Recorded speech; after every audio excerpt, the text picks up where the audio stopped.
Olá, queridos ouvintes, internautas que estão nos assistindo através do blog da Dilma, na fanpage do blog da Dilma. Nós agradecemos a presença de vocês, peço que curtem, comentem, compartilhem e nos ajudem a fazer com que essa nossa conversa, essa nossa live seja bastante divulgada, porque nosso interesse é desconstruir as narrativas golpistas e elitistas das mídias tradicionais. Eu quero, assim, render louvores e toda a minha admiração ao Daniel Pier, que é o criador deste blog, que deu o nome Dilma, em homenagem à primeira presidenta do Brasil, primeira presidenta mulher do Brasil, que muito nos honrou.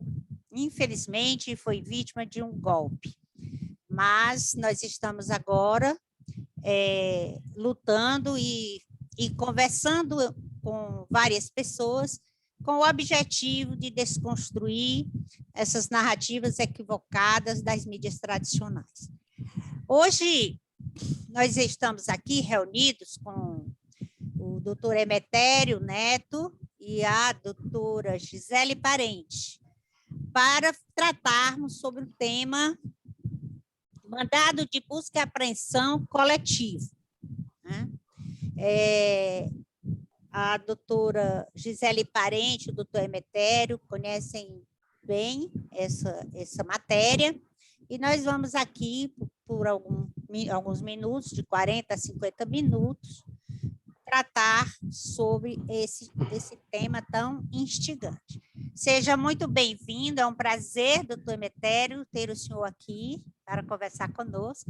Muito prazer, doutora Gisele, fique à vontade. E seja muito bem-vinda aqui no blog da Dilma.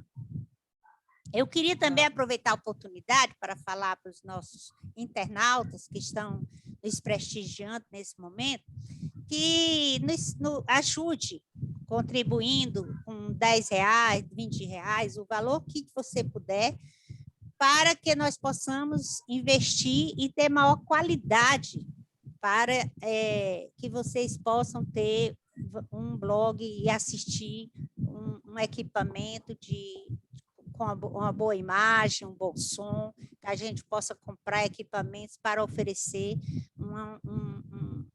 uma live, uns conteúdos de boa qualidade para vocês. Muito obrigada. Doutora Gisele, você é mestre em Direito pelo UFC, especialista em Direito Constitucional pela Unifor, né? E atua na área do direito. Então, eu gostaria que quem vai começar a falar seria a doutora Gisele, fazendo suas considerações iniciais sobre o tema. E depois que você terminar, aí o doutor Emetério faz as considerações dele. Mas antes eu gostaria de dar uma oportunidade ao doutor Emetério. Aliás, doutor Emetério, quando o senhor for falar, o senhor se apresenta, porque eu não tenho aqui toda assim, a sua mini biografia, tá? Gisele, pode iniciar falando as suas considerações iniciais sobre este tema. Muito obrigada. Primeiro, Edna, eu gostaria de agradecer a oportunidade de estar aqui hoje, abordando essa temática que eu acho tão importante e que eu venho pesquisando desde 2014, né? O tema do mandado de busca e apreensão coletivo é relativamente novo, né? E quando eu comecei a pesquisar, mais ou menos em 2014, eu estava fazendo a especialização na Unifor e eu desenvolvi essa pesquisa e apresentei como trabalho final para a obtenção do título, e depois continuei essa pesquisa e até 2018, quando eu terminei o curso de mestrado da UFC, né? Apresentando essa temática dos mandados de busca e apreensão coletiva. É uma temática que aborda, né, mandados de busca e apreensão que são dados, expedidos, né, pela Justiça, e que dá uma carta branca, uma espécie de carta branca, autorizando a polícia, né, agentes públicos, a entrarem em diversas casas, né, que pode ser um bairro todo ou parte de um bairro, em busca de apreender objetos ilícitos, apreender pessoas, e é feito de uma forma bastante drástica. Teve já mandado de busca e apreensão coletiva, que autorizou, por exemplo, ao ingresso de policiais em mais de 10 mil casos. Então, num primeiro momento, tem uma primeira vez, porque me pareceu logo de cara que seria uma medida inconstitucional e também ilegal, né? Porque a nossa Constituição ela traz uma garantia muito importante e que ela deu uma dimensão bem ampla, que é a garantia da inviolabilidade domiciliar, né? A nossa Constituição brasileira traz essa questão. E, em seguida, o Código de Processo Penal ele traz, né, alguns requisitos que são exigidos, né, para a expedição do mandado de busca e apreensão. E, no caso, um dos primeiros requisitos que ele utiliza é especificar de forma mais precisa possível quem vai sofrer a medida, o endereço e os fins que se quer atingir, né, com a expedição desse mandado. Então, é uma medida que vai restringir uma garantia, né? Então, por isso, ela deve ser realmente ter essa limitação, para que não seja utilizado da forma que estava sendo utilizada. Então, eu comecei a pesquisar essa temática e eu fiquei muito feliz em poder estar levando essa problemática para dentro da universidade, né? Em todos os lugares em que eu fui apresentar esse tema, as pessoas ficavam realmente, elas não conheciam, né? E ficavam realmente bastante incomodadas com o que estava acontecendo, né? E que estava acontecendo até recentemente, até 2019, nos morros do Rio de Janeiro, em várias cidades, inclusive aqui em Fortaleza, né?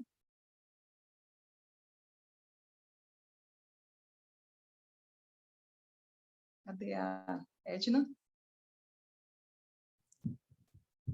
Pronto, a Emetério está aí também, né, Emetério? Então, agora o doutor Emetério pode se apresentar, doutor Emetério, e discorrer sobre o assunto. Pois não, Edna, gostaria inicialmente de agradecer o convite que me foi feito, me foi formulado pela Gisele, muito gentilmente. Agradeço o convite e que também me deu a oportunidade de poder estar aqui no seu canal, Edna, que com certeza é um canal bastante prestigiado e que muito me honra, né? A possibilidade de poder estar aqui para podermos debater uma temática que é uma temática, digamos assim, das mais importantes e atuais, né, do nosso país, com reflexos práticos, né, importantes. Então, poder trazer essa temática aqui no seu canal, eu acho que é muito válido, eu acho que é muito importante, de sorte que o convite que me foi feito para estar aqui, também para tratar de um tema tão importante, tão relevante, muito me honra, muito me alegra. Então, me apresentando rapidamente, eu sou o Emetério, professor Emetério, sou professor efetivo do curso de Direito da Universidade Regional do Cariri, que fica em Crato, né? Lá eu leciono na graduação e na pós-graduação. Na graduação eu leciono as disciplinas de Direito Penal 1 e Direito Penal 2, e na pós-graduação de Ciências Penais, eu sou o coordenador e também sou professor das disciplinas de Teoria da Pena e de Teoria do Delito. E a minha formação acadêmica, eu sou doutor em Direito Penal pela Universidade Federal de Minas, sou mestre em Direito pela Universidade Federal do Ceará e atualmente eu estou cursando o pós-doutorado em Direito também na Universidade Federal do Ceará, sob a orientação do meu querido amigo professor Gustavo Cabral, que é um grande pesquisador, dedicação exclusiva, que honra bastante a universidade, e mais especificamente o curso de Direito, o PPGD, que a gente chama, né, Programa de Pós-Graduação em Direito da UFC. Então, o meu supervisor, no pós-doutorado a gente chama supervisor, é o professor de temática de pesquisa, para quem está nos ouvindo agora, ela é uma temática, e também sou advogado criminalista, né? Atuo na área criminal. Em virtude dessas questões mais acadêmicas, eu diminuí um pouco nos últimos anos a minha atividade como advogado, mas eu tenho nas minhas veias, digamos assim, no meu sangue, o DNA da advocacia. Então, eu gosto muito da advocacia criminal e pretendo voltar o quanto antes, né, para a advocacia. Quando a gente fala, né, então, de maneira que a minha pesquisa e também a minha atuação profissional é voltada toda para as ciências penais e, mais exatamente, para o direito penal. Mas como o meu mestrado ele foi na UFC, né, cuja ordem de concentração, cuja concentração, né, é ordem jurídica constitucional, então eu tenho também essa formação constitucional, digamos assim, que é a temática aqui que estamos aqui debatendo, né, que diz respeito a direitos fundamentais, a direitos e garantias fundamentais, ou seja, ao poder do Estado, né, a força do Estado sobre os direitos e as garantias fundamentais dos indivíduos e da sociedade como um todo. Então, essa formação que eu tive no mestrado, na UFC, que muito me orgulha, né, de poder ter sido aluno da UFC do mestrado, me deu, né, uma substância muito importante para que eu pudesse, no doutorado, e nas minhas análises de direito penal, poder fazer uma análise mais sobre o prisma constitucional dos fenômenos jurídico-penais. A gente observa muito no âmbito do direito penal, pelo menos os penalistas que são mais dogmáticos, né? Ou seja, os cientistas do direito penal, que às vezes eu sinto um pouco falta, né, dos elementos constitucionais, né? Talvez não tiveram a oportunidade, como a Gisele aqui presente, e eu também, de terem feito, né, cursado o direito, um pouco do direito constitucional em algum momento da sua vida acadêmica. Então, quando nós estamos falando em mandados coletivos, né, de busca e apreensão, é claro que essa é uma realidade que suscita uma temática penal, né? Porque se nós estamos falando de busca e apreensão em residências, em comunidades, e muitas vezes em comunidades carentes, como todos nós sabemos, isso desperta uma atenção do ponto de vista criminal. Não se entra em casas, né? O Estado não vai entrar nas casas dos sujeitos para fazer visitas, né? Para entregar presentes, né? Isso dificilmente acontece, né? Então, quando nós estamos falando de mandados de busca e apreensão, nós temos o ponto de vista penal, ou seja, certamente se investiga alguma coisa, algum crime, algum fato de repercussão jurídico penal, e, portanto, né, o Estado, que tem a legitimidade para investigar, processar e punir crimes, portanto, punir pessoas, porque quem comete crimes são as pessoas, então esse mesmo Estado ele precisa, né, utilizar dos instrumentos que a própria lei oferece, sob o prisma, o ângulo constitucional, para poder desvendar, descobrir determinados crimes, determinados ilícitos, determinadas infrações que trazem transtorno social. Mas o que se coloca, e o que eu acho que, do meu ponto de vista, é muito importante para o nosso debate aqui, eu espero que os internautas, né, os seus seguidores, né, eles atentem para esse detalhe, é que subjacente a essa realidade penal ou jurídico-criminal, nós temos uma questão valorativa, uma questão de Estado democrático de direito, né, uma questão que diz respeito a garantias, né? A uma ideia de constitucionalização, a uma ideia de hierarquia normativa em face de direitos fundamentais, em face de garantias fundamentais. Então, ainda que o Estado, né? E com isso eu concluo essa minha essa primeira parte da minha fala.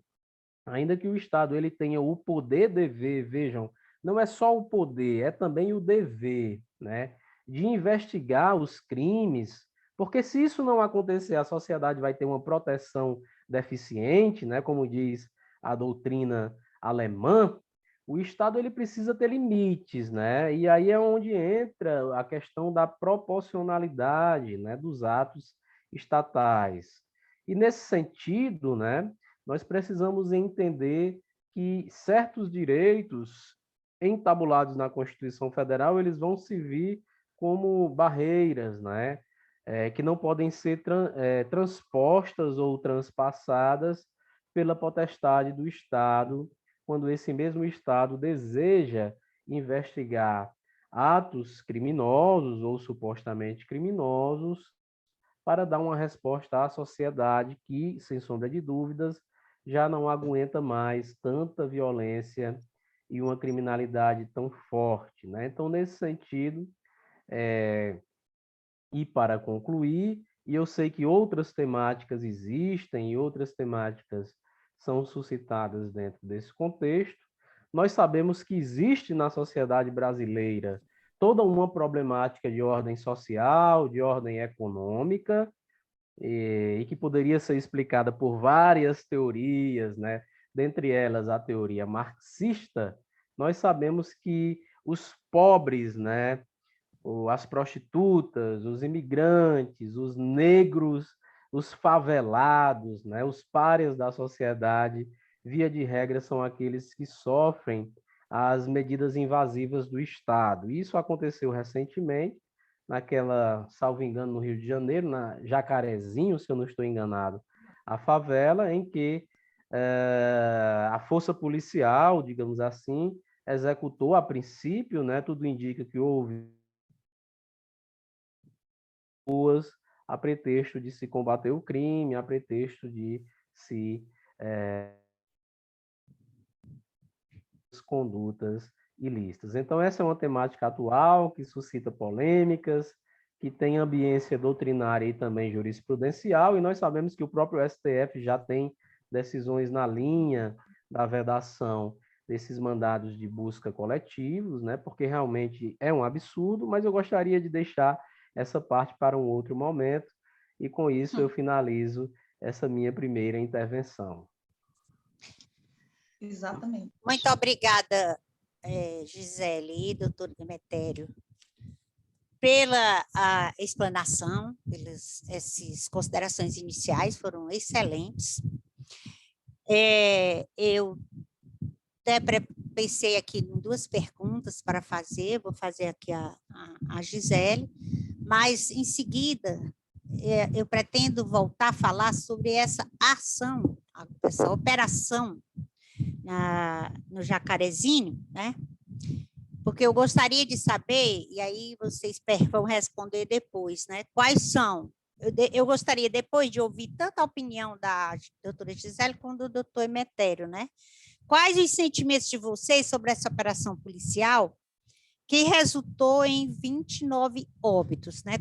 28 da comunidade e 1 policial. E aí, mas primeiro eu vou fazer essa outra pergunta e para a gente finalizar, deixar para o final, porque como eu acho assim mais apaixonante, mais assim leva mais emoção, é mais carregado de emoção, porque foi muito recente. Mães enterraram seus filhos no Dia das Mães, né? É muito assim chocante, também muito a coincidência de ser no mês das mães, né? Então, doutora Gisele, eu até elaborei uma pergunta aqui. Além da inviolabilidade domiciliar, que outros direitos são atingidos com esses tipos de operações? Além dessas inviolabilidades que ocorrem. No primeiro momento, né, a garantia da inviolabilidade domiciliar, como eu falei, né, e a garantia da inviolabilidade domiciliar, ela visa proteger alguns direitos, né, como os direitos da personalidade. É na casa, né, um espaço que geralmente nós temos para desenvolver ali com mais plenitude os direitos de personalidade. É um momento que a gente se despe de todas aquelas exigências sociais, né, de convenções sociais, e naquele espaço tem os direitos os direitos da personalidade. Temos também o espaço da nossa vida íntima, da nossa vida privada, né? Então, além desses direitos que eu posso citar, também tem a questão da incolumidade física e moral do indivíduo, e também um que eu acho extremamente importante é que fere diretamente também o princípio da presunção de inocência. A partir do momento em que é expedido um mandado que autoriza a polícia a entrar em todas as casas de um bairro, geralmente, como foi falado aqui, esse tipo de medida só acontece em bairro pobre, né? Você não consegue imaginar um tipo de medida desse num bairro nobre, né?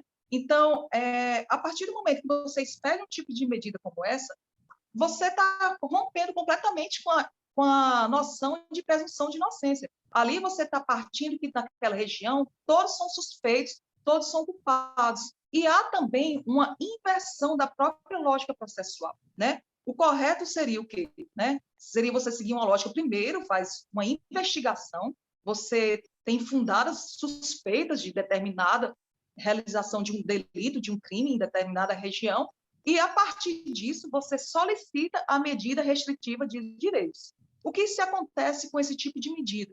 Você primeiro parte para restrição do direito, né? Você submete aquela população toda a esse tipo de medida, para depois, se você colher algum tipo de prova, você instaura o inquérito policial. Então, é algo problemático também que diz respeito do ponto de vista processual. Também, eu acredito que a própria questão da prova ilícita, né? Porque você tem um mandado que, como o Emetério falou, em 2019, agora muito recente, né? Tanto o STF como o STJ se pronunciaram, né, pela inconstitucionalidade e ilegalidade do uso do mandado de busca e apreensão coletivo, né? Então, a partir daí, você questiona, inclusive, a utilização desse tipo de prova no processo, né? E como eu estudei essa temática, eu vi que há uma série de denúncias de abusos, né?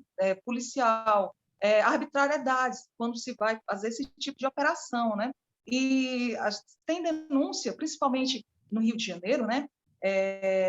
Eu gostaria até de começar a falar um pouco aqui da questão do Rio de Janeiro, que foi onde começou, e chegar até na questão do Jacarezinho, que você citou, que lá também foi alvo de mandado de busca e apreensão coletivo em 2017, né?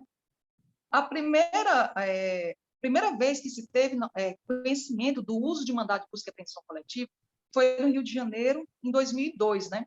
Na ocasião, teve o assassinato daquele jornalista chamado Tim Lopes, e, a partir daí, foi feita uma busca, né, pelo traficante, né, chamado Elias Maluco, né, foi procurado, foi expedido um mandado de busca e apreensão que autorizou a entrada em 10 mil casas, né? Depois disso, nós tivemos, em 2010, ali também no complexo do Alemão, uma operação expedido mandado de busca e apreensão coletiva que autorizou a entrada e uma medida que atingiu 80 mil pessoas. Então, a gente está falando de algo que tem realmente um impacto muito grande na vida das pessoas. Em 2014, também aconteceu na favela Maré. Na Cidade de Deus aconteceu em 2016, porque estava tendo uma operação policial lá, um helicóptero caiu e houve 4 policiais militares morreram, né? E, na época, ninguém sabia a circunstância, o que foi que aconteceu, que esse helicóptero caiu, né? Mas se desconfiavam que tinha sido alguma ação dos criminosos e tudo. E, logo em seguida, foi solicitado o mandado de busca e apreensão coletiva como uma forma realmente de retaliação, né? E foi bem complicado. Em 2017, quem está lá? Jacarezinho, né? Aconteceu o quê? A morte de um policial civil, né? Após a morte desse policial civil, aí a polícia solicitou a expedição do mandado de busca e apreensão coletiva para entrar lá no local. Após duas tentativas que eles não conseguiram, na terceira eles conseguiram a expedição do mandado de busca e apreensão coletiva e foi bem complicado. Foi bem complicado, logo no início apareceram 7 mortos, foram encontrados 7 corpos que foram encontrados pela própria população. Houve um impacto muito grande na questão do transporte público. foi suspenso o atendimento do posto de saúde. 62 escolas foram fechadas durante esse período no Jacarezinho, e um impacto muito grande, né? E denúncias, né, de questão da violação dos direitos humanos nessa operação. E hoje, agora recente, né, a gente tem conhecimento do que aconteceu, né? Que foi, para mim, sintetiza aí o auge da falência do sistema de segurança pública e chegar ao ponto de recorrer a esse tipo de medida, né? Então, eu acredito que se o problema do Brasil fosse para ser resolvido com práticas apenas repressivas, eu acho que no Brasil não teria mais problemas, porque tem sido essa realmente praticamente a única mão do Estado que tem sido sentida em muitas regiões pobres, né? Carentes de direitos, né? de assistência social. Eu me questiono se durante essa pandemia, né, inclusive estava suspenso, né, estava proibido esse tipo de operação agora na pandemia, uma solicitação, eu acredito, pelo PSB que entrou, eu acho que foi solicitando que durante a pandemia não tivesse esse tipo de operação policial, né? E eu me questiono se durante esse período houve alguma preocupação estatal de visitar o Jacarezinho e saber como é que está lá a condição durante a pandemia, levar álcool gel, ver as condições da população na casa. Eu me questiono se isso aconteceu ou foi só mesmo esse tipo de operação que tem interesse de fazer naquela região. Entendeu? Então, para mim, é extremamente triste saber dessa realidade. O mandado de busca e apreensão coletiva, ele veio apenas para dar um ar de legalidade a uma prática cotidiana que acontece na favela, que é a questão da violação do domicílio. Todo dia, no Brasil, em algum lugar, essa garantia é violada, né? Mas o uso do mandado de busca e apreensão coletiva, ele tem dois aspectos. Primeiro possibilitar que essa violação de uma forma mais abrangente e dar um ar de legalidade a essa prática ilegal, né? Inconstitucional, dar um ar de legalidade. Então, é mais preocupante ainda, né, nessa questão em relação a isso. E esses mandados de busca e apreensão coletiva começaram no Rio de Janeiro, né? Mas, assim, seguiram para outras cidades, inclusive aqui em Fortaleza, em Juazeiro, né? Pacajus, Caucaia, nós somos alvo também desse tipo de operação. E não me parece que trouxe resultados significativos, né, para ser necessário. Eu não acredito que tenha trazido resultados significativos em números de questão da segurança pública. Muito bem, excelente explicação, excelente explanação sobre essa pergunta. Foi perfeita, plena. Você realmente estudou profundamente o assunto. Gostaria agora de ouvir o doutor Emetério sobre teria alguma coisa a falar sobre essa mesma pergunta que eu fiz à doutora Gisele, doutor Emetério? Pronto, liguei aqui o microfone. Pois é, sim, a Gisele realmente ela foi bastante completa nas suas considerações, né? E o que eu poderia, né, acrescentar nessa linha, que também já vai na linha do que eu falei introdutoriamente, é que essa é uma questão da maior relevância, porque ela tem o lado constitucional, ela tem o lado infraconstitucional, e aqui eu lembro, né, do Código de Processo Penal, o Código de Processo Penal brasileiro, que vai tratar exatamente dessas questões, né? A questão do mandado de busca e apreensão, no seu artigo 243, em que o Código vai dizer que o mandado de busca e apreensão ele precisa ser, né, específico, né? Ele precisa ser determinado, né? Ele não pode ser um mandado de busca vago, né?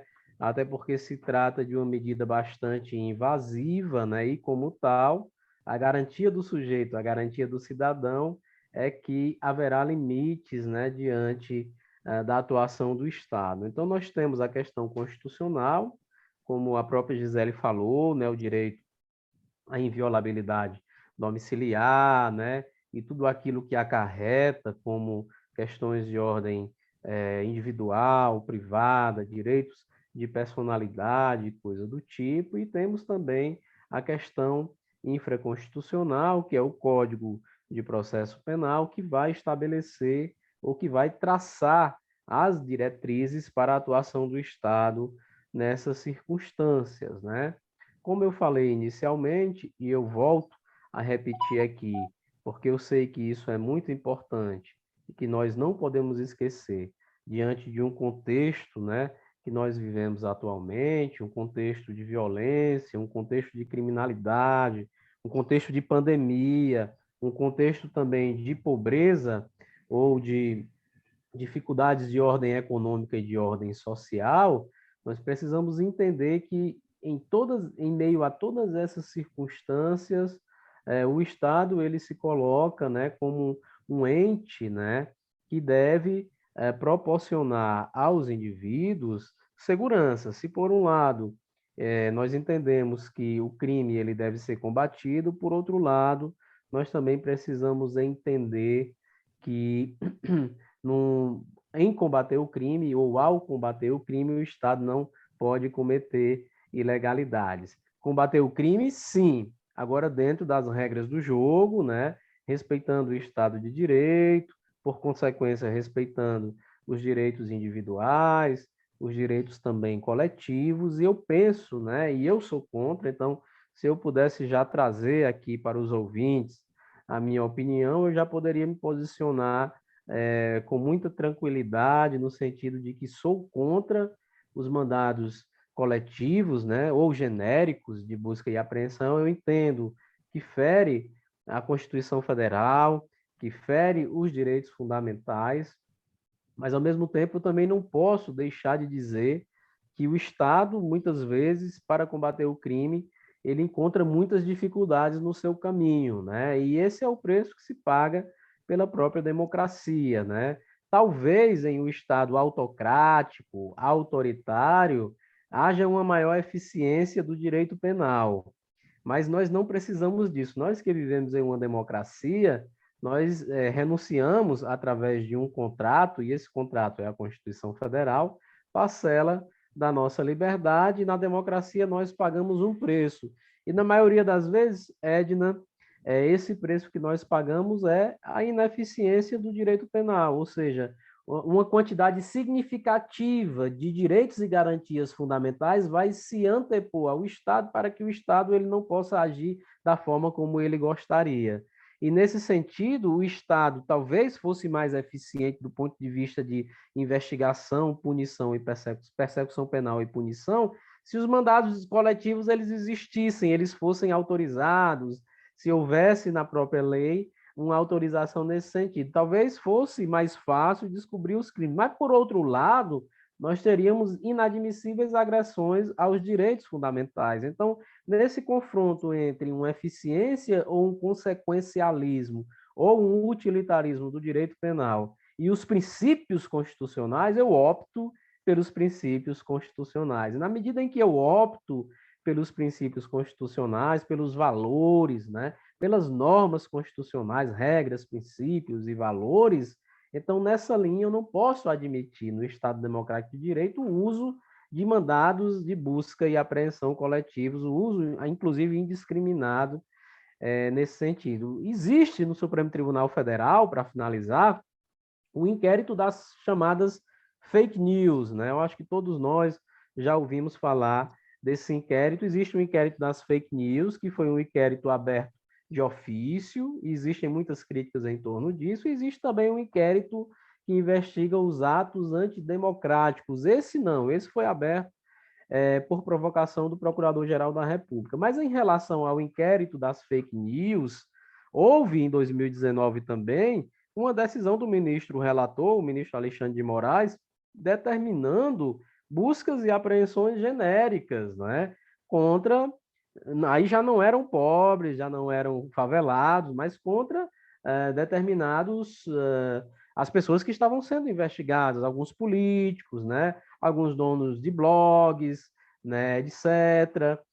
Então, pessoas posicionadas na sociedade muito bem, né, pessoas de uma boa colocação social, tanto política, quanto econômica, quanto social, e essa decisão do ministro, ela foi uma decisão criticada. Então, se nós, o que eu trago aqui, criticamos os mandados de busca e apreensão coletivos para os pobres, nós também devemos criticar para quem quer que seja, né? Então, a nossa posição deve ser no sentido de que isso deve ser vedado, inclusive, né, se for para perseguir o inimigo político nosso, uma pessoa que nós não gostamos, né? Nós precisamos ter, né, essa linearidade de pensamento. Então, nesse sentido, eu critico, inclusive, essa decisão do ministro, com muito respeito, obviamente, né? Essa decisão por vários doutrinadores, vários professores e juristas, que determinou buscas e apreensões genéricas, né, em relação a esse inquérito das fake news. Eu entendo que é difícil investigar, mas eu entendo que a Constituição e o Estado de Direito se antepõem, né, ou se contrapõem muitas vezes à verve punitiva do Estado, né, e essa é uma garantia da própria democracia, e esse é o preço que se paga pelo Estado democrático de direito. Muitas vezes, um direito penal um pouco eficiente, muitas vezes as investigações um pouco capengas, mas isso vai levar a uma outra reflexão, que é a reflexão de que os agentes públicos eles precisam estar sempre mais antenados, se esforçarem mais, né, se dedicarem mais dentro da lei e da Constituição para poder desvendarem crimes e dar uma resposta à sociedade diante do flagelo da criminalidade. Eu acredito que essa ineficiência que o Emetério falou, ela diz muito da questão da prioridade em que se quer realmente dar em relação à questão da segurança pública, né? Em relação ao fortalecimento da polícia investigativa, né? Eu me questiono também por que não há um investimento maior na questão da política restaurativa, digamos assim, da questão da ressocialização, né? Cada vez mais a gente caminha para ações de vertentes repressivas, e o que a gente vê é o quê? O encarceramento. Nós somos a terceira população do mundo carcerária, né? E a gente está buscando, né, uma lógica que eu não sei onde vai parar, né? Se você for pegar o número de crimes solucionados aqui no Brasil, é muito baixo, né? Não há um investimento, não há um efetivo na Polícia Civil. Então, esse trabalho de pesquisa que eu fiz também revelou isso. Revelou que a polícia, cada vez mais que o crime está se organizando, a polícia está agindo às cegas, né? Como a Operação Nômade aqui no Ceará, em Fortaleza, os policiais saíam em casa, colhendo tudo que via pela frente. Aqui entrou numa casa, encontrou droga, pegou droga. Entrou numa casa, encontrou munição, pegou munição. Entrou na terceira casa, encontrou galo de rinha. Aconteceu, de fato, aqui em Fortaleza, na Operação Nômade. Pegou o galo de rinha. Entrou numa casa, tinha um dinheiro que não tinha origem determinada. Se apreendeu esse direito, esse dinheiro. E assim, tem outros casos, né? Então, assim, de ação, a polícia não tinha nem ali nenhum objeto determinado do que seria apreender. Então, estava agindo às cegas, né? O próprio nome, Operação Nômade, mostra esse caráter errante, né? Assim, da operação. Então, falta, de fato, eu acho que um repensar da nossa política de segurança pública, né? E passa, né, para mim, necessariamente, pelo fortalecimento também de ações preventivas, né? Não só a questão repressiva, que é necessário também em algum momento, a questão repressiva, mas preventiva, investigativa e restaurativa. Eu acho que parte dessa análise toda, né? Para a gente poder compreender também a questão da segurança pública, porque a gente questiona, segurança pública para quem?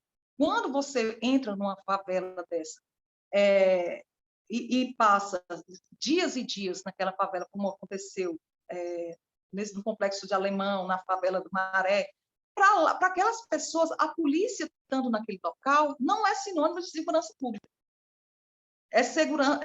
Talvez seja sinônimo de insegurança, porque os direitos delas estão sendo violados. Então, eu me questiono, né? Segurança pública para quem? E que tipo de segurança pública se pauta um tipo de decisão como a questão do mandado de busca e apreensão coletiva?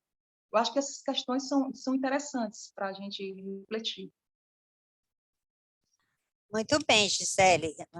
Você trouxe à luz esses assuntos, e principalmente o que você falou agora ultimamente, exatamente os questionamentos que cada um de nós fazemos quando nos deparamos com esse tipo de operação, que eu posso dizer sem sucesso, né? Porque os estudiosos, os que estudam a segurança pública, que estudam essa ciência, porque é uma ciência, você precisa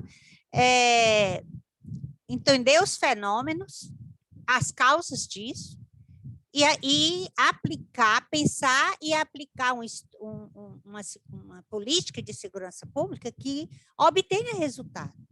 Agora, veja que nós estamos há quanto tempo, quantas décadas, sofrendo e também com medo, né? Nós temos medo, porque o que nós temos feito no Brasil é produzir esse tipo de violência. E por que nós não vamos na raiz do problema, na causa, e tratar a causa? Eu vi quando você falou em ressocialização. Eu acredito que a maioria dos prisioneiros, esses que estão presos, que inclusive muitos deles aguardando, sim, ainda presos provisórios, presos sem terem sido julgados, eu fico pensando que a maioria deles não foram socializados, não tiveram oportunidade nem de se socializar, imagine de ressocializar. Nossos cárceres, nós somos a terceira população, né, carcerária mundial, né, maior. Então, agora, e talvez, deve ter estatística, deve ter estudo, que eu não tenho esses dados aqui, deve também ser a de pior qualidade também, né? O que é que o Estado prende, a obrigação é tratar dessa pessoa que violou a lei e devolvê-lo para a sociedade pronto para conviver com a sociedade. Esse seria o objetivo. Mas a gente prende para largá-los, né? A gente prende assim, como se você pegasse assim, essa pessoa, pinça essa pessoa aqui e joga e esquece ela. Quer dizer, isso não é uma política que respeite a Constituição, que é chamada Constituição Cidadã. Inclusive, eu estou até aqui, ó, com a Fundação Ulisses Guimarães. Ulisses Guimarães, ele era conhecido, né, como o cidadão da Constituição. Ele foi todo mundo conhece a história, quem não viveu a época, mas pelo menos estudou nos livros. E aí eu vejo que o Estado, ele desrespeita também essas pessoas que violaram a lei. É como o doutor Emetério falou, não justifica, não há fundamento para o Estado combater o crime cometendo crime. Ele foi mais, vamos dizer, elegante, né? Ele falou cometendo violações. Eu digo cometendo crime mesmo.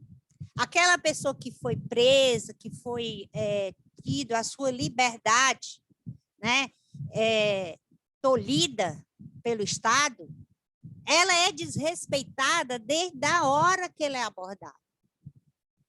Então, o que eu estava falando, quais são os resultados? Por que essas pessoas que estão na ponta, no topo da cadeia, não estudam uma forma de enfrentar essa violência, essa insegurança que nós enfrentamos aqui no Brasil, de forma que obtenha resultado? Eu até anotei aqui para eu me lembrar que houve uma apreensão de fuzis no condomínio Vivendas da Barra, onde morava, né, o nosso atual presidente do Brasil. O tratamento foi muito diferente. E se você comparar a quantidade de fuzis que foram encontrados lá e a quantidade de fuzis que foram encontrados agora na Jacarezinho, foram 6 fuzis. E quando eles entraram lá, eles já entraram com violência. E o Ministério Público, só era para eles avisarem o Ministério Público, eles entraram lá às 6 horas da manhã, só mandaram comunicar o Ministério Público 9 horas da manhã. Imagina, 3 horas eles entraram armados ali no Jacarezinho. Outra coisa, nós ficamos sabendo pelos vídeos e pelas as mães de vítimas e parentes das vítimas, que muitos se entregaram, estavam rendidos e foram executados rendidos. Outros deitados no chão. Teve um que, eu não sei se vocês viram no Fantástico, que ele foi fuzilado na cama de uma criança que não quer voltar para casa, porque ficou traumatizada, ficou chocada com aquela situação. Eu acho que os policiais, não são todos, mas grande parte dos policiais, certamente eles são treinados com aquela cabeça de vou servir ao Brasil, vou combater, porque a polícia ela não é para ir combater o crime, ela vai ali cumprir uma ordem judicial. Não é ela que vai, ela que deve ser a palmatória do mundo. E aí eu queria perguntar para vocês viram a declaração do vice-presidente da República, Mourão, o general Mourão, que falou assim, mataram, mas são tudo bandido. Então, na cabeça do general, que é um lamentável, ele já processou, julgou e condenou, né? Condenou 28 pessoas, sem ainda saber o nome, quem são. Todos eles, bandido ou não, têm direito garantido da Constituição. Teriam que ser sido presos, alguns que reagissem, eles poderiam atirar nas pernas, né? Prender e levar. Mas você executa uma pessoa com vários tiros, e eu acho que essa operação foi infeliz, porque ela não tem resultado satisfatório. Uma operação bem feita é aquela que você planeja, porque, como eles disseram que passaram 10 meses. Gente, você passou 10 meses planejando e ainda tem um desastre desse. Chega lá e resulta em 29 óbitos. Né? Então, e desses parece que tinha 3 com passagem com antecedentes criminais. Muitos eram suspeitos, alguns eram suspeitos. Mas os que morreram, muitos não tinham passagem. Mas muita gente ainda vai desvendar, né, porque ainda vai ser investigado. Mas não deixou uma boa impressão para a sociedade. Daí eu gostaria de saber de vocês sobre isso, né? O que vocês acham dessa declaração? Não só dele, mas de qualquer pessoa que declare, era um bandido. Tá, era bandido, então tem pena de morte?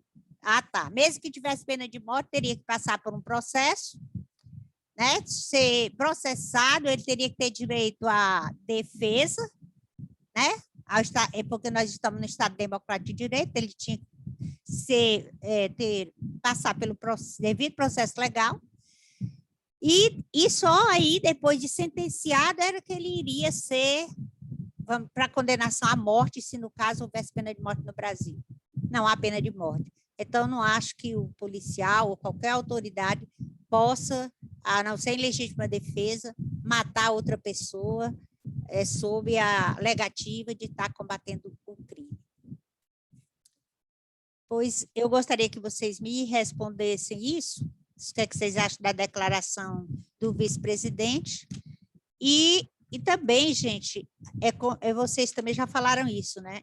Há uma diferença de tratamento quando eles entram nas favelas e quando eles entram num condomínio de luxo, porque às vezes a gente já viu aí vídeos de pessoas, inclusive, desafiando o policial, e aí desrespeitando mesmo o policial, e o policial fica ali pianinho, porque é uma pessoa, e às vezes uma pessoa só, desafiando o policial, e ele não reage, quer dizer, se ele está sendo desrespeitado e desacatado, eu não digo que ele vai matar nem atirar, mas ele tem que dar ordem de prisão, porque a pessoa desacatou a autoridade ali no cumprimento do seu dever.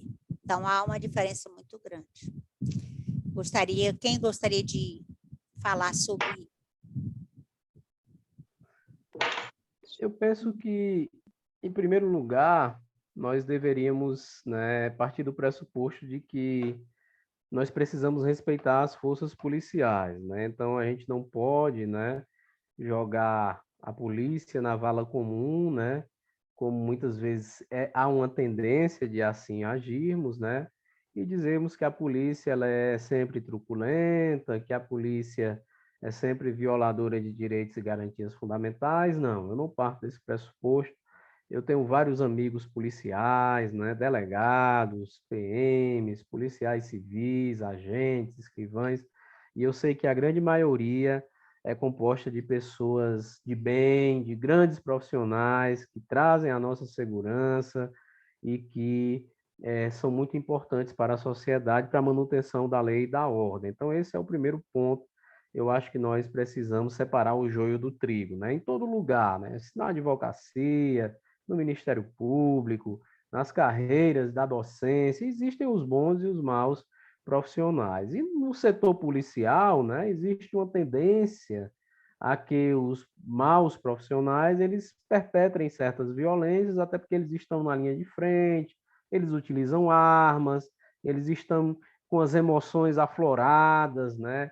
Estão ali, né? E muitas vezes eles estão mais sujeitos do que uma pessoa comum que está em um ar-condicionado, por exemplo, a praticar certos tipos de conduta. Então, nesse sentido, eu faço a diferença ressaltando que os desvios policiais, eles devem sim ser investigados e rigorosamente punidos. Então, me parece que em relação ao que aconteceu no Jacarezinho, em que 28 pessoas da comunidade, mais um policial, portanto, 29 pessoas foram mortas, precisamos analisar com muito cuidado. E eu tenho a intuição, né, que ali houve algum excesso. Então, as investigações precisam ser feitas, e eu já vi reportagens no sentido de que o governador do Rio de Janeiro autorizou, né, que as investigações elas sejam feitas de uma forma isenta. Resta saber se, do ponto de vista prático, realmente essas investigações serão isentas e se realmente ficar caracterizado que houve desvio, que houve excesso, que houve injustificada violência por parte, seja dos policiais, seja também de alguém da comunidade, que essas pessoas sejam punidas nos termos da lei, sem que se anote, né, capa de processo, porque é policial ou porque não. Tem que punir quem cometeu o crime, quem cometeu as violações, independentemente, porque nós estamos no direito penal do fato. Nós não vivemos direito penal do inimigo, direito penal do autor, que isso fique claro. Numa democracia se pune a culpabilidade pelo fato, não pela pessoa, né?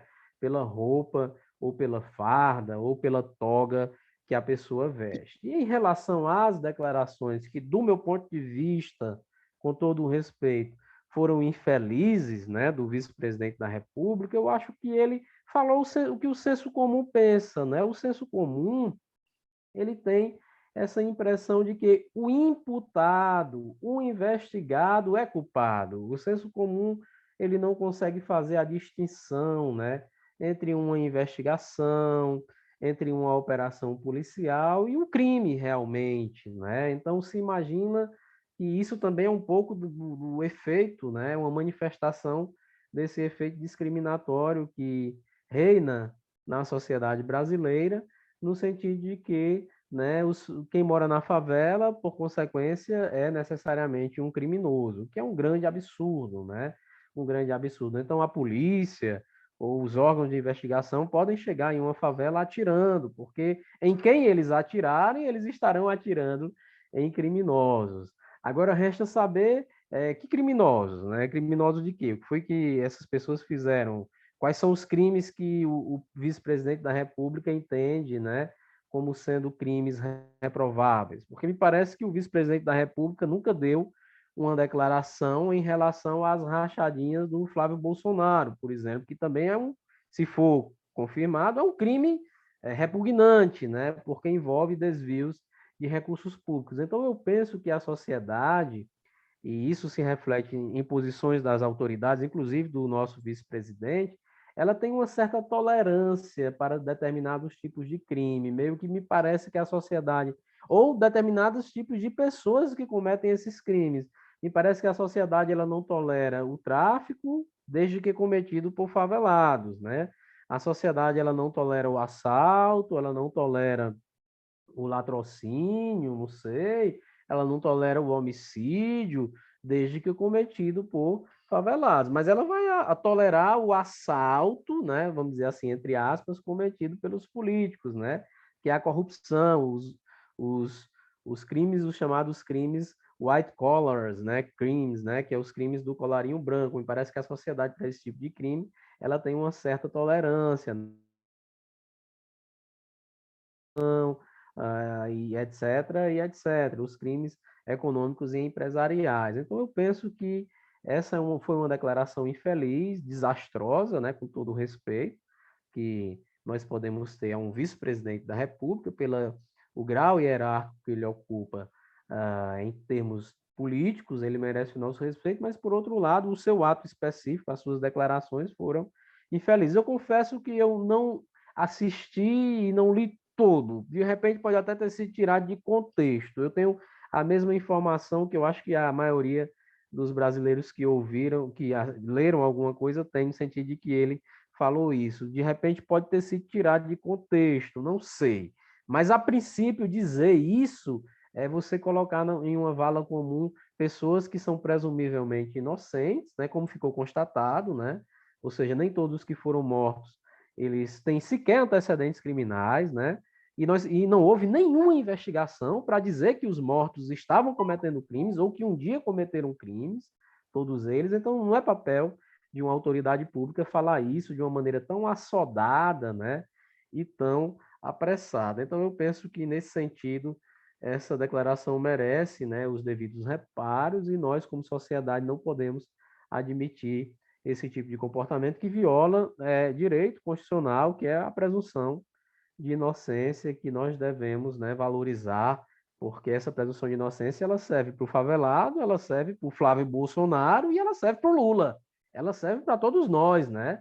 Ela serve para todos nós e ela deve ser respeitada com muito cuidado e com muita cautela. E em relação à questão da ressocialização dos presos, eu diria que essa é uma questão de cunho internacional, né? Ou seja, já está provado que os presídios, as cadeias, as penitenciárias não ressocializam ninguém. Então, existe dois autores eu poderia citar aqui para os seus ouvintes. Um deles é o Loïc Vacan, que é um francês radicado nos Estados Unidos, professor da Universidade de Berkeley, na Califórnia, salvo engano, em que ele escreveu um livro muito interessante chamado As Prisões da Miséria. E lá, nessa obra, ele vai dizer que Estados Unidos e seja na América Latina, ela é catastrófica, né? Então, os presos eles são amontoados, muitas vezes obrigados a um trabalho e coisa do tipo. A prisão ela funciona como uma fábrica muitas vezes, né? E o encarceramento é uma política de Estado, né? O Brasil, como você falou, Edna, tem a terceira população carcerária do mundo e o encarceramento muitas vezes é uma política de Estado. Você criar políticas públicas, sociais, né, de amparo à pobreza, você cria tipos penais para encarcerar pessoas. Então, o Estado, muitas vezes, ele escolhe como qual é a sua política, né? Qual é a sua política social. Então, a questão da prisão, nesse sentido, ela é uma questão que traz transtornos em todo o mundo, porque não existe ainda mecanismos, né, que consigam fazer com que a prisão ela tenha ou ela traga, né, um mínimo de ressocialização. E é nessa linha eu cito o segundo autor, que é o Erving Goffman, né? Em sua obra Manicômios, Prisões e Conventos, ele vai dizer que a prisão é uma instituição total, ou seja, quando o sujeito entra na prisão, ele se despe do seu eu, ele já não é mais aquela pessoa que ele era antes, e ali ele é tratado como do ponto de vista prático, como um pária, né? Ou seja, como é que esse sujeito que se despiu do seu eu, da sua dignidade, da sua pessoa, está longe da sua família, dos seus amigos. Então, o Estado ele poderia sim desenvolver políticas públicas no âmbito prisional, né, como educação, saúde, um pouco de lazer, trabalho voluntário, coisa do tipo. Mas isso não acontece no Brasil, com certeza, no mundo também. Isso não acontece comumente e os presos eles são esquecidos nas cadeias e penitenciárias em todo o mundo e ali eles vão aprendendo, né, ou se especializando, né, ou se pós-graduando no crime. Né? Então, muito dificilmente alguém vai sair da prisão melhor do que entrou, a menos que ele região, a um trabalho é muito difícil. Né? As estatísticas mostram que quem entra tende a sair pior. Então, a reincidência também é um problema. Então, apenas nesse sentido, diante da sua fala, que eu achei muito interessante, eu traria esses dois autores para mostrar que, de fato, o cárcere ele é algo que degenera, seja aqui no Brasil, seja alhures em outros países, em outras nações. Gisele. Bom, o primeiro aspecto que eu queria abordar, pegando a palavra do Eleutério, é em relação à questão da polícia, né? No Brasil, a polícia é a polícia que mais mata, mas é a que mais morre também, né? Então, digamos que uma guerra que eu vejo aí que não tem nenhum tipo de vencedor, né? Acredito que o Brasil, né, que a gente passou pelo período da ditadura militar e, e deixou marcas do autoritarismo em diversas instituições, né? E essa questão foi muito forte, né, na instituição militares, né? E com a questão da democratização, redemocratização do país, né, todas as instituições elas tiveram que se remodelar para poder viver, né, aqui num período democrático. E as polícias elas vêm passando por um processo gradativo de mudança, mas é um processo ainda bastante lento, né, e traços ainda, né, ditatoriais ainda continuam, de autoritarismo, continuam ainda presentes, né? Acredito que é importante, né, a gente repensar uma série de coisas. Uma delas, eu acredito que é o curso de formação voltado, né, para os policiais, né? Porque é muito grande também o número de policiais que morrem, né, nesse tipo de confronto, né? E é preocupante. Eu confesso que eu atualmente sou escrivã de Polícia Civil aqui do estado do Ceará. Como o Emetério falou, é a mínima parcela lá que eu percebo que tem uma conduta desviante, né? Eu acredito que 90 e poucos por cento dos profissionais que estão lá são pessoas extremamente sérias, né? Que prezam a questão da legalidade, né? É isso que eu posso ver no meu cotidiano. Assim, a Polícia Civil, né? Mas presencio também cotidianamente, quando chegam ocorrências, casos, né, de violação, e um deles, como eu falei, cotidianamente, a questão da inviolabilidade domiciliar. Né? E a gente também presencia, ainda hoje, casos de tortura, de violação, né? Alguns tipos de prática que não deveriam mais existir, né?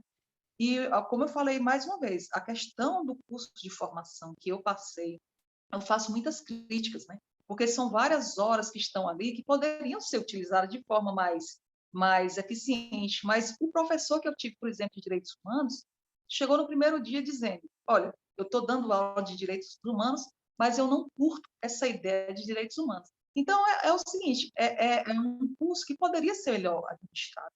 Né? Então, eu acredito que está mudando, mas ainda é um longo processo, né? Ainda precisa realmente ter uma mudança de mentalidade e de prática dentro das instituições, né? A polícia não pode ser vista, né, como hoje, né, assim como uma inimiga. A gente tem que trabalhar para que a polícia realmente tenha um papel de proteger a questão da segurança pública, né?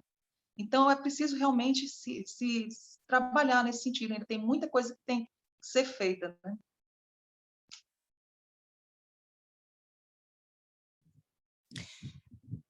eu queria falar em parte sobre o que o doutor Emetério falou e sobre o que a doutora Gisele falou. Às vezes, assim, eu estou percebendo, vocês estão falando de forma muito técnica, né? E quando a gente estuda e fala de forma técnica, que são os estudos científicos, resultados da academia. E o doutor Emetério falou que, com toda razão e com todo... Está certíssimo, que ele não viu a declaração do vice-presidente, que poderia ser um texto fora do contexto, retirado de um contexto. Então, eu peguei aqui, como foi que ele falou, essa manifestação ela ocorreu na manhã de sexta-feira, no dia 7, quando ele chegou, foi questionado sobre a morte de, na época, 25 pessoas, que ainda não, depois foi que se descobriu que eram mais, incluindo o policial, em operação no Rio de Janeiro. E ele respondeu. Perguntaram, o repórter fez para ele essa pergunta e ele respondeu. Aqui, entre aspas, né, abre aspas, tudo bandido. Entra o policial numa operação normal, leva um tiro na cabeça em cima de uma laje. Lamentavelmente, essas quadrilhas do narcotráfico são verdadeiras narcoguerrilhas. E continuou. É um problema da cidade do Rio de Janeiro que já levou várias vezes as Forças Armadas a serem chamadas para intervir. É um problema sério do Rio de Janeiro que nós vamos ter que resolver um dia ou outro, hein? Fecha aspas. Esse é o texto completo dele. O que eu quero dizer é que quando foi o Exército para lá, as Forças Armadas, que a estatística, o resultado mostra que piorou. E aí, doutor Emetério, eu falando enquanto cidadã, eu sou advogada, né? Mas eu não atuo na área criminal e na área penal. Eu até tenho muita admiração pelos penalistas, tenho amigos criminalistas que eu tenho muita admiração, Armando Costa Júnior, agora foi até meu professor, que é irmão da Jane Cabral, esqueci o nome dele agora, eu me lembro já. Então, eu tenho muita admiração por vários criminalistas, inclusive eu assisto Prerrogativas, que é Prerro, né, que é um canal de YouTube, que tem muitos criminalistas e eu gosto muito de ouvi-los. Mas, assim, às vezes a gente fala uma coisa, como eu acabei de falar, que parece que a gente está falando pelo senso comum. Mas, assim, nós mesmos, quando falamos assim, é a impressão, é o que causa esse efeito em nós quando a gente vê várias operações da polícia que resultam em mortandade, resultam em execução, resultam em chacina. E a gente vê a impunidade. Eu achei assim, a fala do doutor Emetério e da Gisele excelente. Uma complementou a outra. Ele está certo. Agora, porque nós temos muitos policiais bons, mas aqueles policiais que vão para essas operações, que traz esses resultados, a gente precisa questionar essa categoria, o que nós chamamos de bom e de cidadão do bem. Olha, nós somos advogados, como o doutor Emetério falou também. Na nossa categoria, tem pessoas que se formam, estudam, investem tempo, livros, dinheiro, para depois ir trabalhar com direito previdenciário para enganar velhinhos do interior. Na nossa categoria existe isso, existe nos médicos, existe tudo. Mas, gente, essas operações policiais no Brasil, nós temos que admitir que estão sendo muito corriqueiras. No Rio de Janeiro, assassinaram um cidadão que ia para um chá de bebê parece-me que foi 60 tiros. Os policiais, eles não são, a maioria não são julgados pela justiça comum. Existe, sim, corporativismo. É igual, por exemplo, um juiz comete um desvio de conduta, um crime, aí a punição dele é aposentar com salário integral. Se você for atrás dos estudos e das estatísticas, você vai ver que, inclusive, aquela chacina lá da Candelária, procure, que eu fui estudar. Não, eles acabaram sem punição. Aquela outra do Carandiru. Então, nós temos exemplo histórico para dizer que, tudo bem, nós temos muitos policiais, tudo que o doutor Emetério falou, eu endosso. É a instituição. A Polícia Civil, a Polícia Militar, a Polícia Federal, a instituição eu defendo. Mas, infelizmente, o que está sobressaindo são essas operações desastrosas, que tiram a morte de inocente. Porque se dos 28 que foram ali assassinados, dentre eles tem 2 ou 1 inocente, não deveria ter acontecido. Principalmente da forma como ocorreu. Eu não estou, assim, julgando o certo ou errado, nem o mérito. Eu estou julgando a forma. Não é o conteúdo, é a forma. Gente, se eu não me indignar com isso, não importa. Se o filho bandido fosse meu, eu estava chorando. Porque eu esperava que meu filho tivesse a oportunidade de se regenerar. A gente fala porque não é nosso filho, não é meu marido. Nenhum de nós queremos ter filhos bandidos, mas a gente pode ter.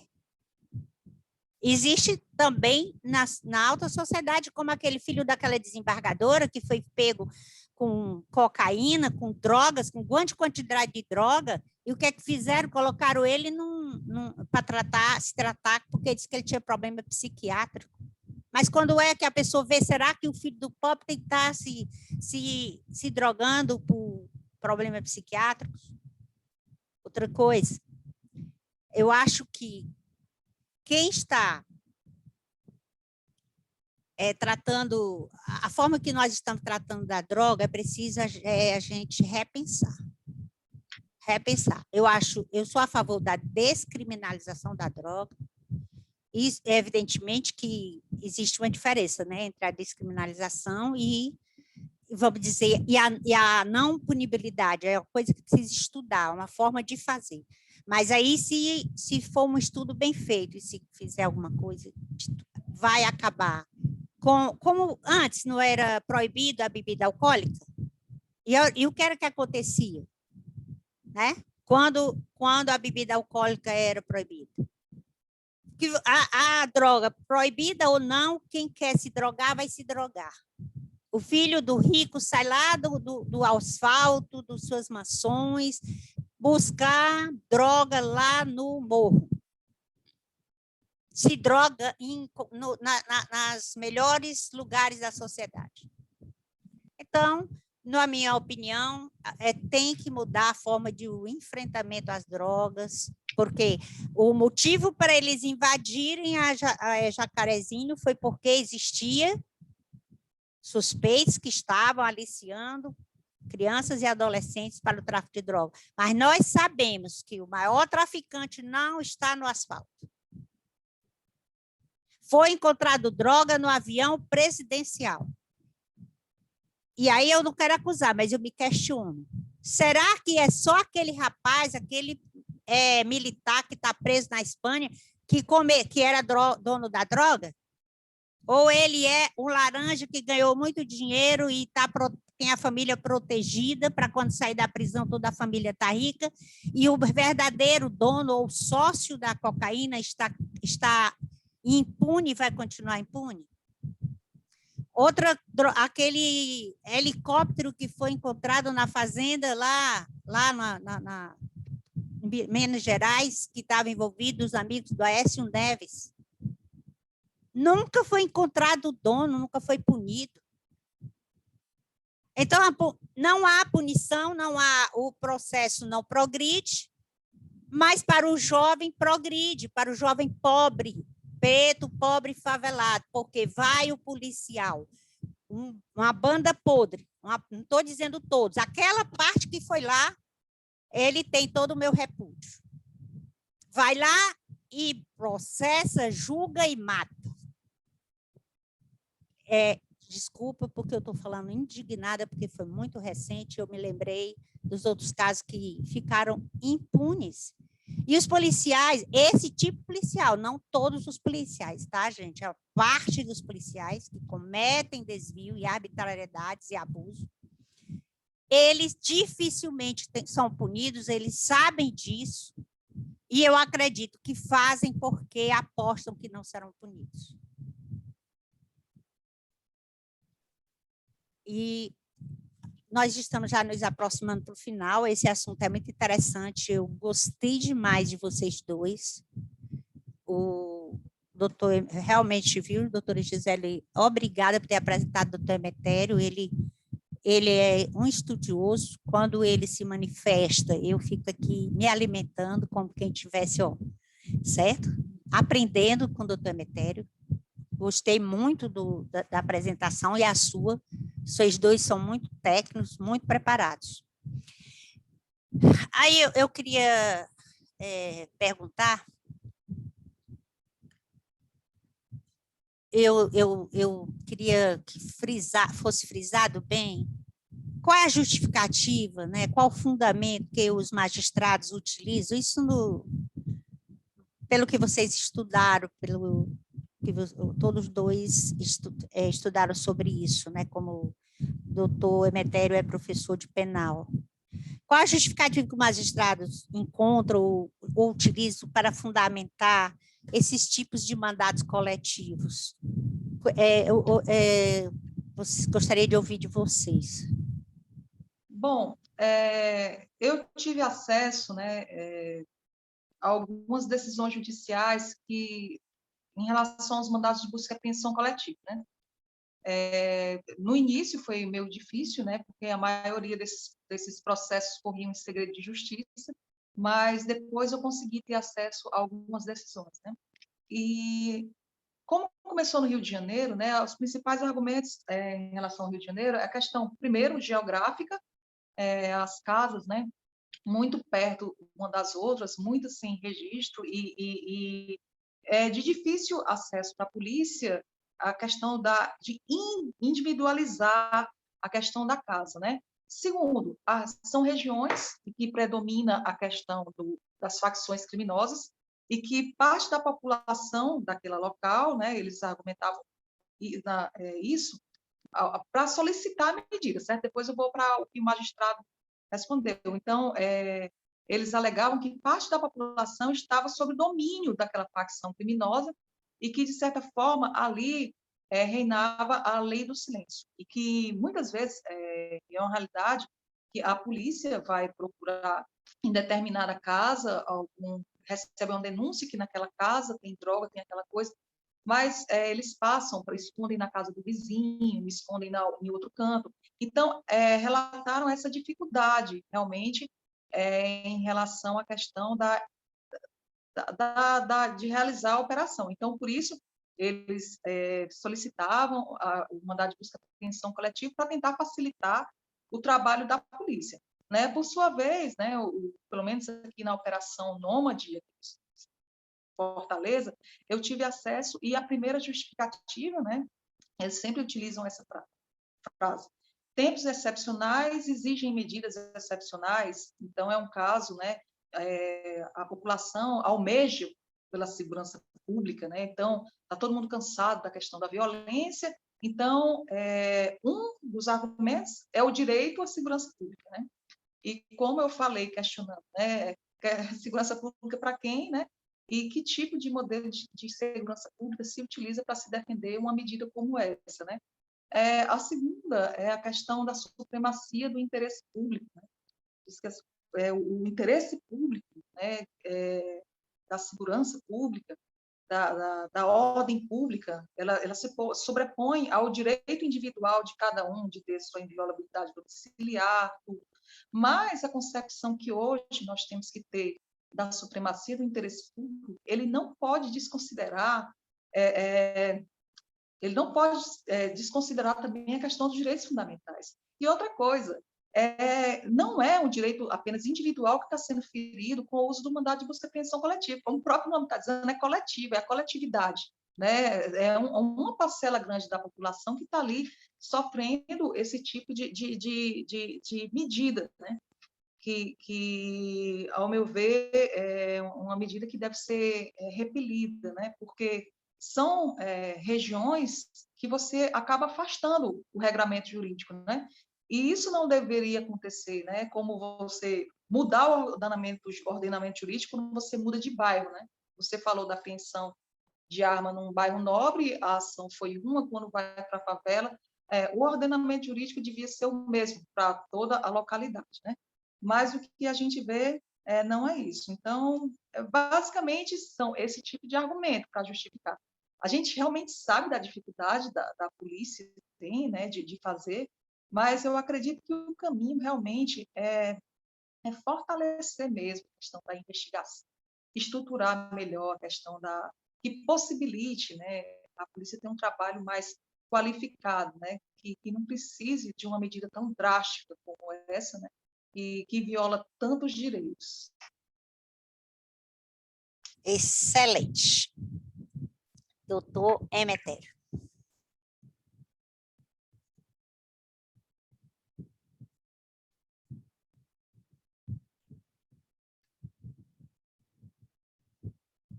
Pronto, liguei aqui. Sim, pois não. Realmente é isso mesmo, né? É o que a Gisele falou, né? De fato, existem essas justificativas que são, do meu ponto de vista, mais uma vez, justificativas temerárias, com as quais eu discordo, né? Respeitosamente, né? Dos juízes, sejam eles juízes de primeiro grau, sejam eles juízes da Corte Suprema, como eu disse no caso do ministro Alexandre de Moraes. Então, são justificativas que retratam as dificuldades da polícia ou dos órgãos de persecução penal em investigar determinados tipos de crime, supostamente cometidos por determinados tipos de pessoas ou de organizações criminosas. Então, nesse sentido, se aplica uma espécie, né, de direito de exceção, né? Aqui a gente lembra um pouco do Giorgio Agamben, né, que tem algumas obras bastante interessantes que vão nessa linha, né? Homo Sacer, né? E dentre a própria obra que ele tem, né, que retrata, que fala sobre esse estado de exceção. Então, isso é um pouco perigoso, né? Porque se eu admito isso como uma hipótese excepcional, quem é que vai me garantir que outras situações também não vão surgir, excepcionais também, de tal modo a admitir, né, medidas mais restritivas de direitos fundamentais também excepcionais. Uma vez eu estive em uma palestra do professor Raul Zaffaroni, aqui em Fortaleza, inclusive, no PPGD, e eu levei um livro que eu tenho dele, que eu gosto muito, que é O Inimigo no Direito Penal. Eu levei para ele autografar, né? E aí eu perguntei ao professor Zaffaroni como ele poderia, né? Professor Zaffaroni, se o senhor resumisse, né, em uma frase o que o senhor escreveu nessa obra, o que é que o senhor diria? E aí ele me disse assim muito claramente, ele disse, o problema do inimigo no direito penal, né? E do direito penal no inimigo é que o inimigo pode estar a todo tempo em qualquer lugar. E pode ser qualquer pessoa, a depender da vontade do Estado. O inimigo pode ser o homossexual, o inimigo pode ser o professor, o inimigo pode ser o policial, o inimigo pode ser o adversário político, o inimigo pode ser o favelado. Então, na medida em que eu admito o estado de exceção para certas pessoas, para certos tipos de situação, né? Quem é que me garante, ou seja, escolhendo certos inimigos, né? Porque se o estado de exceção, a exceção é para o inimigo, não é para o amigo, né? Então, quem é que garante que logo, logo não vão haver outras exceções, outras excepcionalidades? Esse é o meu medo, esse é o meu temor. Então, eu acho que, respondendo a sua pergunta, como o juiz fundamenta, primeiro que a fundamentação é capenga, do meu ponto de vista. Qualquer fundamentação que venha nessa linha não merece sustentação constitucional, primeiro ponto. E o segundo ponto é que, na linha da excepcionalidade, né, nós podemos incorrer em violações ao Estado Democrático de Direito. Muito bem. Eu me referi aos advogados previdenciários que têm excelente, aí eu digo que deve ser 99% dos advogados bons. Eu tenho inclusive um amigo que é de direito previdenciário que se chama Dr. Rafael Castelo Branco, uma pessoa ética, pessoa excelente, que eu recomendo. É um advogado militante assim, de peso, jovem, mas muito ético. Mas, assim, no interior do interior aqui de Ceará, muito pequenininho, não estou me lembrando o nome agora, Aracuiaba. Uma amiga minha, sabendo que eu era advogada, ligou para mim e disse, na mãe dela com 80 anos, 80, quase 80, era 80 anos. Minha mãe recebeu uma correspondência da Receita Federal. Aí, quando eu fui ver, ela estava sendo chamada para a Receita Federal, ela não entendia, né? Porque ela é muito simples. E aí eu fui ver, nós fomos ver, ela tinha entrado lá no interior com aquelas pessoas que abordam os velhinhos para deixa que eu vou ajeitar a sua aposentadoria. E aí, sempre dizendo para ela que não tinha saído, e ela em casa acreditando no advogado. Quando ela foi atrás de saber, era um dinheiro que tinha saído para ela da Previdência, porque você dá entrada, quando você recebe, quando demora, você recebe tudo de uma vez, aconteceu comigo. Vamos dizer, porque eu estava com os documentos que eu precisei ajeitar, não culpa da Previdência, mas a culpa da empresa que eu trabalhava, que não tinha, que dificultou, não tinha pago, e eu precisei ir atrás. E quando eu fui receber, eu recebi um dinheiro que eu fiquei muito feliz, porque quando eu dei entrada até eu receber. Então, foi esse dinheiro que acumulou, que o advogado recebeu, porque aquela procuração, né, com plenos direitos, e não repassou para ela. Não avisou para ela que o dinheiro dela já tinha saído, que já tinha sido deferido, etc. E ela ninguém localizou mais esse advogado, já nem morava mais lá. Esses advogados que vão para o interior e faz tipo um mutirão. E ela teve que se defender, né? E ficou difícil. Então, foi por isso que eu falei, gente, porque eu estou só ilustrando, mas tenho outros casos iguais a esse. Mas eu sei que é uma minoria que faz esse tipo de coisa. Eu só exemplifiquei para ilustrar. Vocês, doutora Gisele e doutor Emetério, vocês encerram com essa última fala ou vocês gostariam de falar mais alguma coisa para se despedir? Porque se vocês quiserem, vocês falam e depois eu encerro. Mas antes disso, eu gostaria que, quando terminasse aqui, vocês continuem na sala virtual para eu falar rapidamente com vocês fora do ar. Pode se manifestarem, por favor.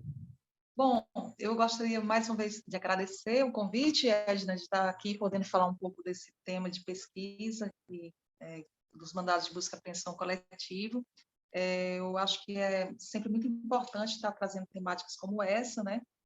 E que a gente passe a ver como ainda hoje assim é importante estar toda hora em alerta, né? Para ver situações como essa que vem com ar de legalidade, né? Mas que no fundo está aqui para violando os direitos.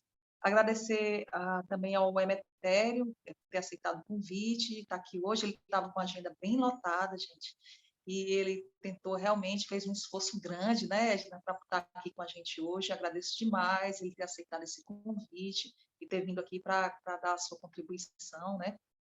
E no final eu enviei hoje cedo, né, um vídeo, né, com a gente combinou que eu ia apresentar uma música, né? Eu sou cantora amadora, não é nada profissional, e é um pouco associada à temática que a gente ia trazer. Eu escolhi uma música do Zequete, uma música que foi lançada em 1965, na época da ditadura militar. O nome dela é Acender as Velas, e ela trata de uma realidade, né, de exclusão social no morro, de abandono, e também uma denúncia de que a vida lá vale muito pouco. Infelizmente, depois de tantos anos, estamos aqui hoje falando e a realidade parece não ter mudado muito, né? E alguns momentos eu tenho a impressão que piorou. Então, assim, eu peço que quem quiser ficar para assistir a apresentação aí dessa música, eu espero que vocês gostem. Obrigada aí pela oportunidade de falar dessa temática. Gisele, você não se arrisca a cantar só um trechinho, só um início para a gente ficar assim com vontade? Eita, meu Deus, se arrisca. Faça uma coisa dessa, não faço. É assim. Ai, meu Deus. Ah, Sendera. Não, não dá, gente. Esse Ah, não? acompanhamento vai. Tá bom, sem problema. Tentei, não deu, viu, gente? Então, Desculpa. vamos, doutor Emetério, sua, por favor. Pois não, Edna, eu gostaria de agradecer a oportunidade, agradeço o convite da Gisele, agradeço também o seu convite. Para mim foi um motivo de muita honra, de muita felicidade, poder estar aqui com vocês, debatendo com vocês, falando com os seus internautas, o seu público, né? Então foi um momento importante, de muito aprendizado, um momento também de união, que também é tão podermos estar um pouco juntos, né? Ainda que distantes fisicamente, mas é sempre bom poder conhecer outras pessoas, poder dialogar, poder debater temas que são de grande relevância para a sociedade. Então, eu agradeço e me coloco à disposição para, em outras oportunidades, também poder estar aqui no seu canal para tratar de temas também relevantes como esse. Muito obrigado pelo convite, muito obrigado pela oportunidade. Eu li a dissertação de mestrado da doutora Gisele, e dali, doutora Gisele, acho que tem muito conteúdo para a gente fazer, sim, muitas lives, né? Eu vi que dá para a gente ainda discutir e ter muitos assuntos, muito conteúdo. Eu espero que nós continuemos nos encontrando. Eu acho que nós três tivemos assim uma empatia, uma energia boa. Creio que os nossos internautas estão gostando também. Então, vocês já estão convidados desde sempre. Doutor Emetério está aprovadíssimo, tá, doutor Emetério? Foi um prestígio enorme o senhor ter feito esse esforço todo para estar aqui nos brindando com essa sua fala tão valorosa. Eu quero dizer, doutor Emetério, que eu fui convidada pelo Daniel Pier, né, do blog da Dilma, disse, né, você é comunicadora, você tem muitos conhecidos, então convide os seus amigos, as suas pessoas para gravar. Então, o que é que me moveu? Ele me convidou ano passado, eu demorei, depois eu tive Covid, e aí eu resolvi, ele me ficou insistindo, eu resolvi fazer. O que foi que me moveu, doutor Emetério e doutora Gisele? Foi a gente entender, por exemplo, eu que já estou aposentada, e vocês se tiverem um tempinho disponível, é que o saber, ele deve ser compartilhado. Né? É verdade, porque eu, por exemplo, sou cristã, eu louvo a Deus por eu ter tido a oportunidade de estudar. Mas muitas pessoas que não tiveram essa oportunidade e são, vamos dizer, fáceis de serem manipuladas por falta de conhecimento. E sempre você é manipulado por alguém ou por um grupo de poder, por uma luta de classe, que é um algoz que quer te tornar escravo. Eu vi hoje uma pessoa dizendo que é muito triste ver pessoas que estão comendo ovo, aplaudindo quem está comendo carne de R$ 1.799 o quilo. Né? Por quê? Porque eu mesma te digo que estou sentindo, eu mesma estou deixando de comprar determinadas carnes, que eu era muito carnívora e eu gostava muito de filé mignon. Gente, eu nunca mais, desde que o Bolsonaro assumiu que eu comprei filé mignon, não, eu me nego. Está muito caro.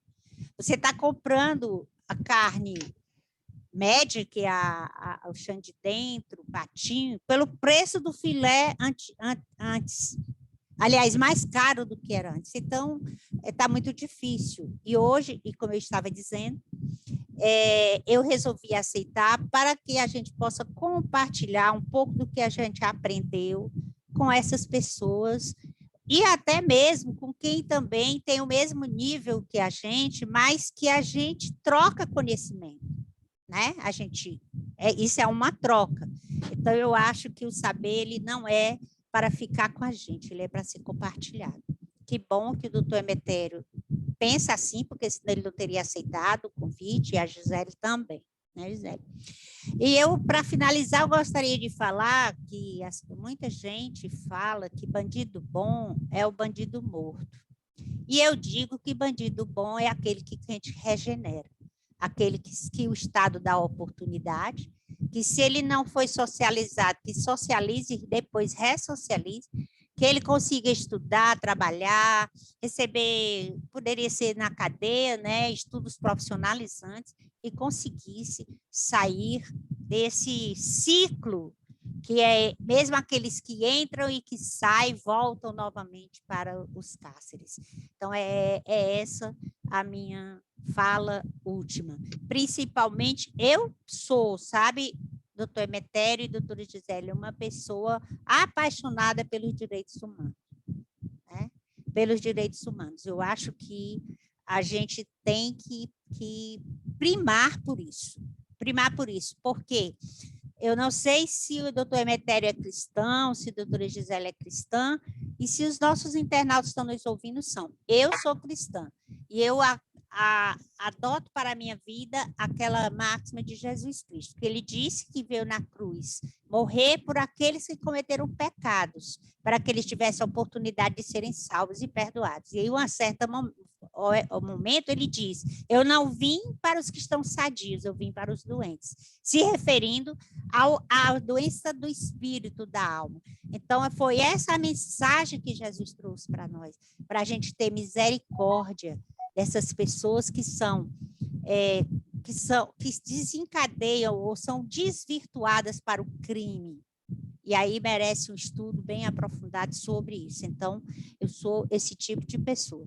Que muitas pessoas naquele dia, quando tiver, porque eu creio na vida eterna, eu creio que a gente, quando morrer, vai ter um encontro lá com Jesus, e nesse dia, muitas pessoas vão dizer, Senhor, em teu nome eu orei e as pessoas foram curadas, em teu nome eu expulsei demônios, né? Porque há pessoas que falam que se expulsam espíritos e demônios, e ele diz assim, isso está escrito na Bíblia, afastai-vos de mim, tu que praticaste iniquidade, que não tiveram misericórdia.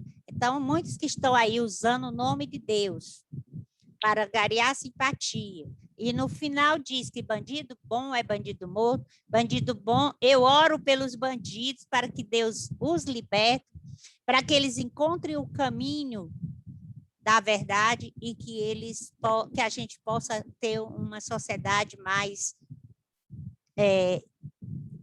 com mais paz, com mais tranquilidade e com menos violência.